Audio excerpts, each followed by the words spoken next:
안녕하세요. 반갑습니다. 보컬 트레이너 허보컬입니다. 여러분, 도대체 후두는 어디에 있어야 하는 걸까요? 올라가도 된다? 가만히 있어야 된다? 무슨 소리야? 내려가야지. 매우 혼란스러우시죠? 결론부터 말씀드리자면 가창자의 상태나 목적에 따라서 후두의 위치는 얼마든지 변할 수 있습니다. 가창자, 즉 노래 부르는 사람의 발성 습관, 발성 상태 등을 면밀히 보고 판단해야 한다는 거죠. 오늘 이 영상 하나로 여러분의 후두 위치에 대한 혼란을 끝내드리겠습니다. 자, 먼저 노래를 잘하는 가수들을 분석해 보겠습니다. I hope he holds your hand, give you all his hours when he has the chance.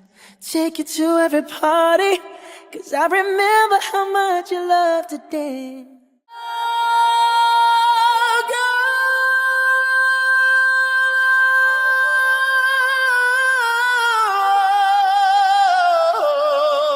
이 사람들은 고음에서 후두가 위로 쑥 올라가도 목에 큰 무리 없이 반주를 뚫고 나가는 소리를 낼 수 있습니다. 왜 그럴까요? 그들은 이미 성구 전환 감각이 뛰어나기 때문입니다. 영상에서 보신 것처럼 가수들의 후두 상승은 고음을 내기 위해서 억지로 쥐어짜는 듣기 싫은 소리가 아닙니다. 자신이 추구하는 음색 혹은 그 장르에 가장 잘 어울리는 매력적인 톤을 만들기 위해서 공명 공간의 크기를 조절하는 포먼트 튜닝의 과정입니다. 한마디로 성대 조절 능력이 뛰어나니까 후두의 위치를 의도적이고 영리하게 조절한다는 거죠. 반면에 노래 초보자분들은 어떨까요? 의도하지 않는데도 특정 음역대로 올라갈수록 후두가 내 의지와 상관없이 마구 치솟는 걸 경험해 보셨을 거예요. 아니, 가수들도 톤 잡으려고 후두 올린다면서요. 그럼 우리도 고음에서 그냥 올라가게 둬도 되는 거 아니에요? 영상을 보시면서 이런 의문이 생기실 수 있습니다. 하지만 가수의 후두 상승과 초보자의 후두 상승은 겉모습만 비슷할 뿐 생체 역학적으로 완전히 다른 아주 치명적인 차이가 있습니다. 똑같이 후두가 올라가도 결과가 완전히 다른 이유, 그건 바로 목구멍을 사방에서 프레스, 쥐어짜고 있느냐 아니냐의 차이입니다. 초보자분들이 고음에서 후두가 위로 올라가는 건 가수처럼 톤을 예쁘게 디자인하기 위함이 아닙니다. 고음으로 갈수록 본능적으로 힘을 더 쓰게 되고 후두가 위로 솟구침과 동시에 음식을 삼킬 때 쓰는 외부 근육이 개입해서 목구멍 통로 전체를 사방에서 꽉 압박해서 막아버리는 겁니다. 공기가 빠져나갈 구멍이 비정상적으로 좁아지니까 성대 밑의 압력은 터질 것처럼 높아지고 성대는 그 압력과 외부 근육의 수축에 짓눌려서 독립적이고 정상적인 접촉을 할 수 없는 상태가 됩니다. 그게 바로 우리가 흔히 아는 쥐어짜는 소리의 과학적 원인입니다. 내 목구멍이 쥐어짜지고 있는지 스스로 체크해 볼 수 있는 체크포인트 3가지를 알려드릴 테니까요. 지금 당장 확인해 보세요.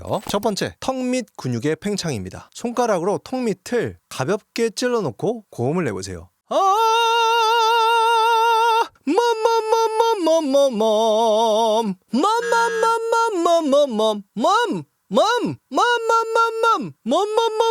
이때 이 부분이 마치 돌처럼 딱딱해지면서 손가락을 튕겨낼 정도로 볼록하게 튀어나온다면 이것은 성대만 독립적으로 쓰지 못하고 후두를 강제로 끌어올리는 외부 근육이 개입해서 목구멍을 쥐어짜고 있다는 증거입니다. 두 번째, 혀의 도망 현상입니다. 방금 말씀드린 턱 밑 근육과 한 세트로 움직이는 겁니다. 혀끝의 아랫니 뒤쪽에 가볍게 댄 상태로 고음을 내보세요. 이때 혀가 목구멍 안쪽으로 쑥 말려 들어가거나 뒤쪽으로 바짝 물러선다면 목구멍을 쥐어짜는 힘에 의해서 혀가 뒤로 강제로 이동된 겁니다. 가수들은 후두가 올라가도 혀를 유연하게 통제하지만 초보자들은 본능적으로 혀가 뒤로 도망칩니다. 세 번째, 작은 소리로 고음 불가. 목구멍을 꽉 쥐어짜는 초보자는 그 꽉 막힌 틈을 뚫고 고음을 내기 위해서 강한 호흡 압력을 억지로 밀어내야만 고음이 납니다. 즉 호흡을 세게 미는 힘과 목을 조이는 힘이 한 세트로 묶여 있는 겁니다. 호흡 압력, 즉 볼륨을 줄였을 때 소리가 아예 끊어지거나 바람이 빠지는 쇳소리가 난다면 성대 스스로 가볍게 붙어 버틸 수 있는 독립 제어 능력이 떨어진다는 것입니다. 결국 문제의 핵심은 성구 전환 실패입니다. 저음에서 고음으로 갈수록 자연스럽게 얇아지면서 늘어나야 하는 성구 전환을 원활하게 못하는 데 있습니다. 결국 본능적으로 성대가 벌어지는 것을 막기 위해서 목 주변의 외부 근육들을 모조리 이용해서 억지로 목을 조여버리게 되고 그 결과로서 후두가 강제로 끌려 올라가 버리는 거죠. 그렇다면 우리는 어떻게 해야 앞서 들었던 가수들처럼 목을 쥐어짜지 않고 후두를 영리하게 쓸 수 있을까요? 오늘 추천해드릴 연습은 후두를 하강시키기에 용이한 모음 우를 이용한 발성 연습법입니다. 그런데 그냥 평범하게 우 하지 마시고요. 지금이라도 눈물이 날 것 같은 슬픈 우를 하셔야 됩니다. 울컥할 때의 느낌을 잡으면 자연스럽게 목구멍이 열리면서 후두가 툭 내려갈 거예요. 거울을 보면서 후두가 잘 내려가는지 체크하시거나 손끝을 목에 살짝 대고 위치를 체크해가면서 연습을 해주세요. 실제 EQ 데이터를 보시면 모음 우는 첫 번째 공명주파수인 F1의 위치가 모든 모음 중에서 가장 낮게 형성됩니다. 모음 우를 통해서 F1 주파수가 낮아졌다는 것은 두 가지 물리적 변화를 의미합니다. 첫 번째, 입술이 돌출되고 후두가 하강하면서 성도, 목구멍부터 입술까지의 전체 길이가 길게 확장되었다. 두 번째, 혀가 위로 올라가면서 목구멍 안쪽 인두강의 공간이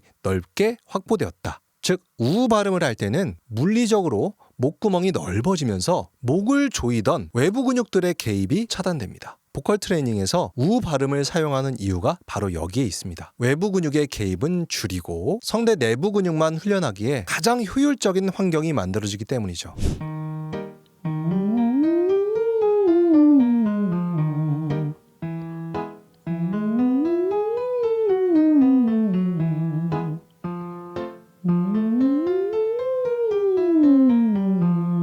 초보자분들이 자음 없이 모음 우 발음만 하면 성대가 힘없이 벌어지면서 바람이 새는 경우가 많습니다. 성대를 스스로 닫는 제어력이 아직 부족하기 때문이죠. 그래서 이번에는 우 발음 위아래로 자음 니은을 붙인 눈 발음으로 바꿔서 연습해 보겠습니다. 우 발음에서 헐거웠던 성대 접촉을 자음 니은이 아주 기가 막히게 보완해 줄 겁니다. 과학적 원리는 이렇습니다. 자음 니은을 발음하는 순간 혀끝이 입천장을 틀어막으면서 구강 통로를 차단합니다. 이때 소리가 비강, 코로 향하면서 일시적인 허밍 효과가 발생합니다. 이렇게 입 안이 막히면 빠져나가려던 공기 기류가 브레이크가 걸리면서 목구멍 쪽으로 되돌아오는데요. 이것을 여갑, 백프레셔라고 부릅니다. 여갑이 성대 위쪽에서 쿠션처럼 가볍게 눌러주고 아래에서 올라오는 호흡의 압력과 밸런스를 이룰 수 있도록 도와줍니다. 즉 성대가 여갑, 쿠션 덕분에 적은 힘으로도 잘 진동할 수 있는 환경이 만들어진다는 거죠.